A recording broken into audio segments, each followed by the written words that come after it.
कैसे हो दोस्तों। मैं Shubhankar Pandey, achieve target with Shubhankar channel में आपका स्वागत है। अब थोड़ा सा अच्छा दिख रहा होगा वीडियो, है ना। एक ही दिन वीडियो बन रहे हैं, एक ही दिन बना रहे हैं। अभी लॉकडाउन लगा हुआ, फिर परमिशन मिलेगी नहीं आकर वीडियो बनाने की, तो एक ही दिन में हम बनाकर कोशिश कर रहे हैं कि एक ही दिन में वीडियो को जितने ओवरव्यू हो सके, ताकि आप लोग आगे के लेक्चर में कभी अगर परेशानी हो, किसी टॉपिक को समझना हो, तो आराम से आप समझ पाओगे। कोई भी टॉपिक में कोई दिक्कत नहीं होगी। हम भाग 4 के क को अभी थोड़ा सा रोक रहे हैं। हम उसका वीडियो भी सिंपल सा बनाकर आपके सामने रख देंगे, उसका टेंशन आप मत लीजिएगा। वो छोटे जो दूसरा हमारा रूम है, हम उसमें बनाकर आपको बता देंगे। भाग 5 को देखते हैं। भाग 5 का आज हम ओवरव्यू ले लेते हैं। भाग 5 इसलिए बड़ा इंपॉर्टेंट है क्योंकि भाग 5 भाग 6 दोनों को अगर मिला लेंगे तो लगभग मोटा मोटा अगर मान के चलो तो 180 के करीब करीब आर्टिकल बैठ जाते हैं। 180 आर्टिकल का बैठना कहीं ना कहीं पॉलिटी के एक बड़े हिस्से को आपका अपना पड़ लेना, जिसमें से बड़ी मात्रा में प्रश्न आने की संभावना रहती है। यदि आप एमपीपीएससी की तैयारी कर रहे हो तो भाग 6 को पढ़ना जरूरी है।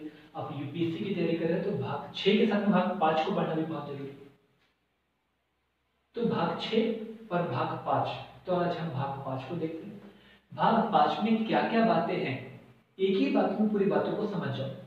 फिर भाग 5 के अंदर क्या क्या बातें हैं, आगे के हम लेक्चर में बातों को आपको बताते चलिए। आप नोट करते चलिएगा, अपने फुटनोट्स के माध्यम से आप नोट्स बनाते चलिएगा। आपको देखिए अपने आप पॉलिटिक्स बहुत इजीली समझ में आते चलिए। तो हम देखते हैं भाग 5। भाग 5 जिसका नाम है संघ। भाग 5 जो चलता है वो आर्टिकल 52 से लेकर आर्टिकल 151 तक है। आर्टिकल 151 तक है। इसमें यदि हम बात करें तो हमें मुख्य रूप से कुछ बातें समझ में आ जाती है कि क्या क्या है। अब हम सिंपल से रूप में आपको बताने की कोशिश करते हैं कि क्या क्या आ जाता है। जो बातें बनेंगी फिर और कुछ और भी ऐड होगा तो हम आपको बताएंगे। इसमें जो सबसे पहला आता है वो आती है आपकी कार्यपालिका। कौन आती है? कार्यपालिका। कार्यपालिका का मतलब क्या है? लास्ट लेक्चर जो आपका था उसमें हमने आपको बताया कि ये जो कानून को लागू करने का कार्य करता है उसे कहा जाता है कार्यपालिका। और इस कार्यपालिका में क्या क्या होता है वो भी आपको बताया। इसी के बाद में एक और आती है, उसे कहा जाता है विधायिका। विधायिका विधायिका का मतलब कानून बनाने वाली संस्था। जैसे यहाँ पर अगर मैं विधायिका की जगह पर शब्द लिखूं संसद, तो आपको बहुत अच्छे से समझ में आएगा कि संसद को विधायिका कहा जाता है। कोई दिक्कत है यहाँ पर? इसी के बाद में एक और है संस्था, उसका नाम है न्यायपालिका। अब मैं भाग 5 के अंदर जो न्यायपालिका की बात कर रहा हूँ वो है सुप्रीम कोर्ट। वो कौन है? Supreme court. इस बात को थोड़ा सा याद रखिए।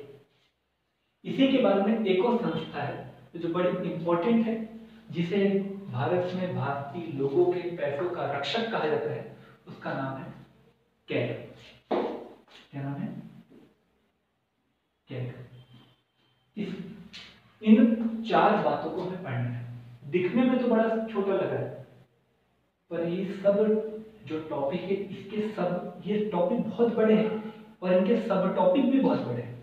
जैसे जब हम न्यायपालिका, कार्यपालिका और विधायिका में हम सबसे पहले जब कार्यपालिका को पढ़ेंगे तो कार्यपालिका में हमारा जो सबसे पहले टॉपिक आएगा वो है राष्ट्रपति। राष्ट्रपति, प्रेसिडेंट, सबसे पहले वो आए। राष्ट्रपति को हमें पढ़ना है। अगला लेक्चर ही राष्ट्रपति का रहेगा। राष्ट्रपति के बाद में उनसे छोटे उपराष्ट्रपति, मतलब उम्र में छोटे नहीं, पद क्रम में उनसे जो छोटे हैं वो हम पढ़ेंगे उपराष्ट्रपति। उपराष्ट्रपति के बाद में हमें पढ़ना है मंत्री परिषद। याद रखिए मंत्री परिषद। और मंत्री परिषद में हमें 2 लोगों को देखना है, एक मंत्रिमंडल और एक जो हमें देखना है वो आता है हमारा प्रधानमंत्री। इसके अलावा जो एक और व्यक्ति कार्यपालिका में आता है वो आता है महाधिवक्ता। न्यायवादी मतलब सरकार का जो वकील होता है, सरकार के बिहाफ में जो लड़ता है, उसका नाम रहता है महान्यायवादी। आपको आर्टिकल दिखा जाएगा 76 में। ये 5 टॉपिकों को पढ़ना है। दिखने में बड़े छोटे लग रहे हैं कि राष्ट्रपति है सर, ऐसे नहीं पढ़ जाएंगे अपने। एक एक टॉपिक बड़ा है और हर एक के लिए अलग अलग लेक्चर को हम बनाने की कोशिश करेंगे। अभी इस लेक्चर के माध्यम से आप टॉपिकों को समझिए। जितने टॉपिक आपके टंग पर याद रहेंगे उतने ही टॉपिक आप एग्जाम रूम में भी लेकर जाओगे। आप सोचेंगे मुझे बनता है और मुझे याद है, दोनों के बीच में बहुत बड़ा अंतर है। बनता है तो मतलब किताब सामने है तो बन रहा है। याद है का मतलब है कि भैया तब भी बन रहा है जब किताब सामने नहीं है। तो किताब सामने नहीं है तब भी बनना चाहिए, और ऐसा तब होता है जब आप एग्जाम रूम में एग्जाम देने के लिए जाते हो।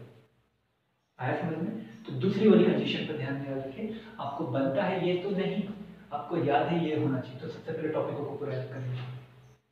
इसके बाद हम पढ़ेंगे विधायिका। विधायिका पढ़ेंगे तो विधायिका के लिए जो आर्टिकल चल रहे हैं वो आर्टिकल आपको दिखाई देगा 79 से लेकर 123 तक के। 79 से लेकर 123 तक के। संसद भारी भरकम संस्था जिसमें सब चीज के बारे में पढ़ना। इसमें संसद के जो सदन है उनके बारे में पढ़ना। सदन हाउस जिसे दूसरे शब्दों में कहा जाता है हाउस।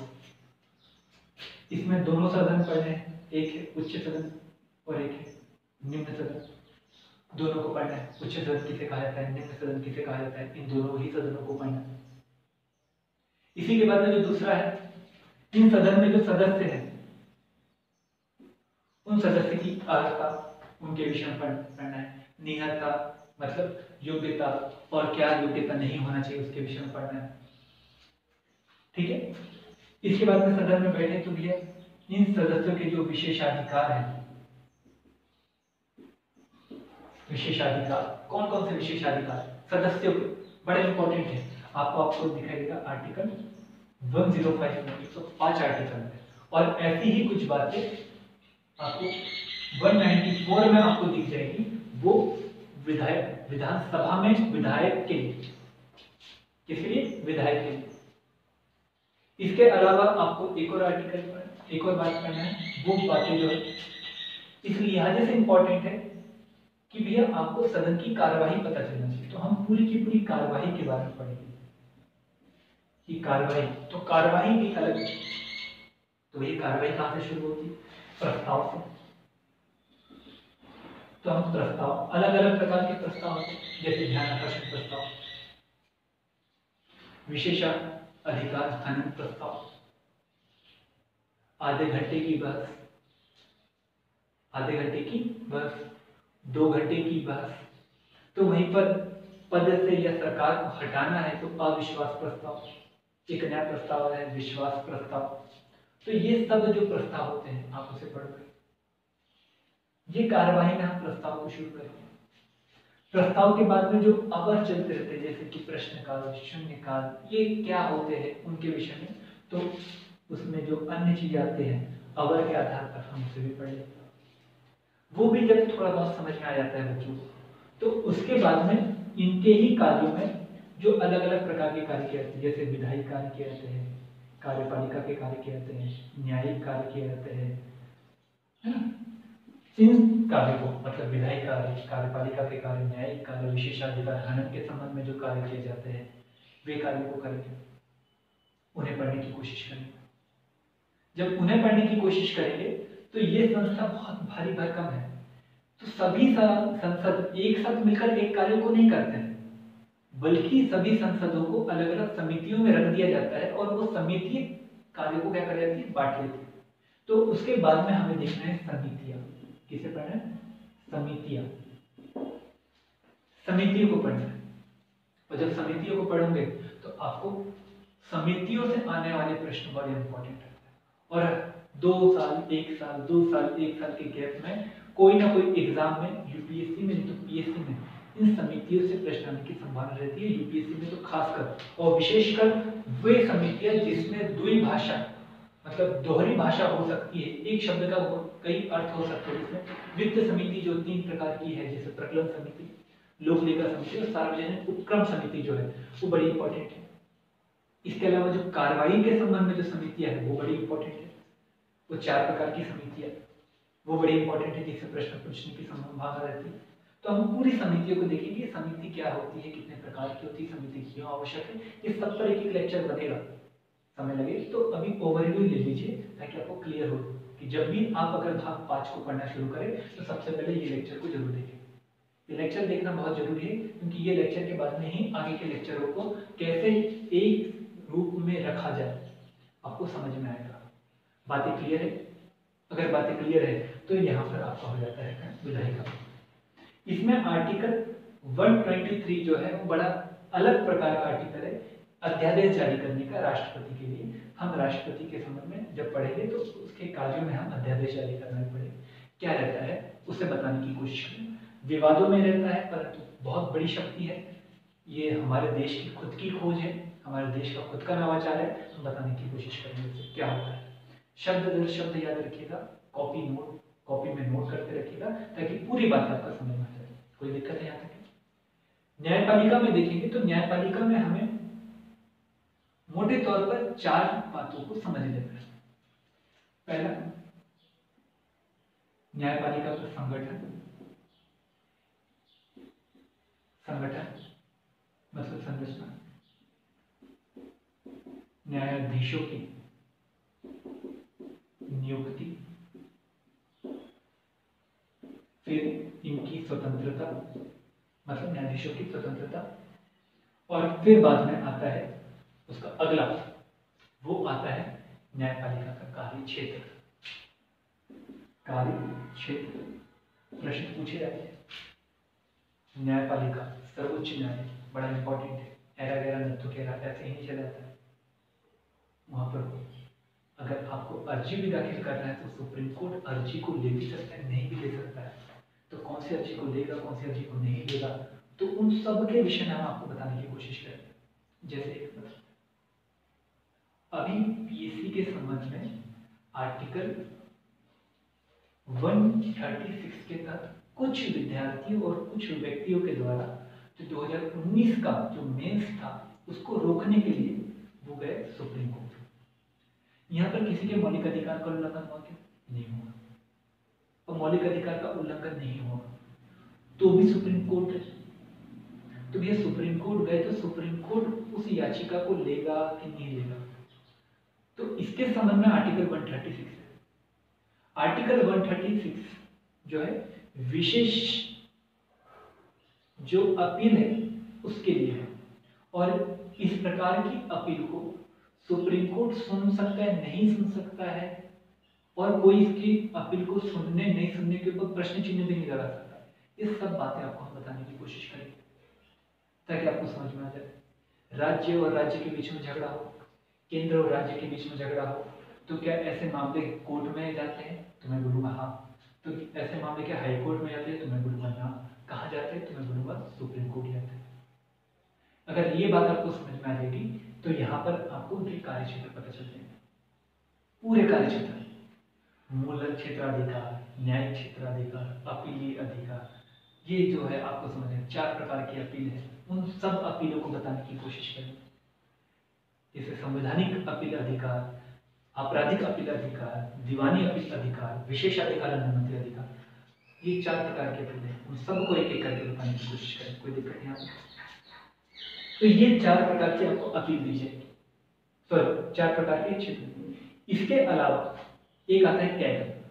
कैग को एमपीपीएससी में आयोग जो 10वीं यूनिट है उसमें भी शामिल करके रखा, और मैंने ऑफलाइन बच्चों को भी पढ़ाया है। कैग महान्याय आपका महालेखाकार बड़ा इंपॉर्टेंट पद है। हम इसे आर्टिकल 148 से लेकर 151 तक के पढ़ेंगे।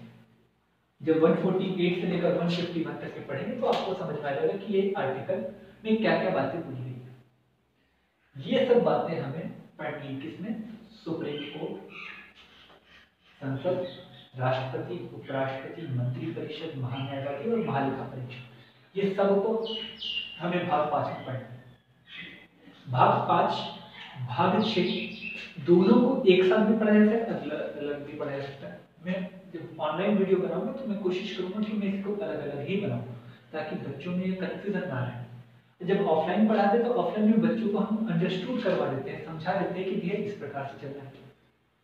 तो क्योंकि वो लगातार क्लास में बैठे हुए रहते हैं तो उनको कोई दिक्कत नहीं होती। पर ऑफलाइन वाला बच्चा तो एकदम से निकालता है, हाँ चलो आर्टिकल 52 से पढ़ते हैं 78 तक के, तो उसके बाद में वो पढ़ता रहता नहीं मुझे आर्टिकल 1, मुझे मुख्यमंत्री भी पढ़ना है, राज्यपाल भी पढ़ना है, तो वो सोचता है कि इसके लिए कोई अलग लेक्चर होगा, तो वो अलग लेक्चर को ढूंढता है। तो इसलिए हम अलग लेक्चर वहां पर बना देंगे।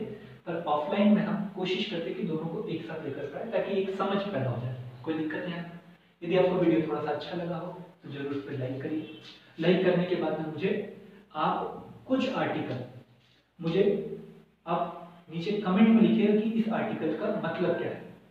Article 53, article 54, article 60, article 61, article 72, article 65, article 71, article 74, article 75, article 78। ये कुछ आर्टिकल है जिसको मेरे लेक्चर को सुनने से पहले यदि आप लोग ये लेक्चर को पढ़े हैं तो अगले लेक्चर को पढ़ने से पहले अगर आपने उसको याद कर लिया तो पक्का है कि आगे की बातें आपको हमेशा मेमोराइज रहेंगी और समझ में भी बहुत तेजी से आएंगी। तो यदि वीडियो अच्छा लगा तो जरूर से लाइक करेगा, चैनल को सब्सक्राइब करेगा और बेल आइकन दबाना ना भूलें। Thank you.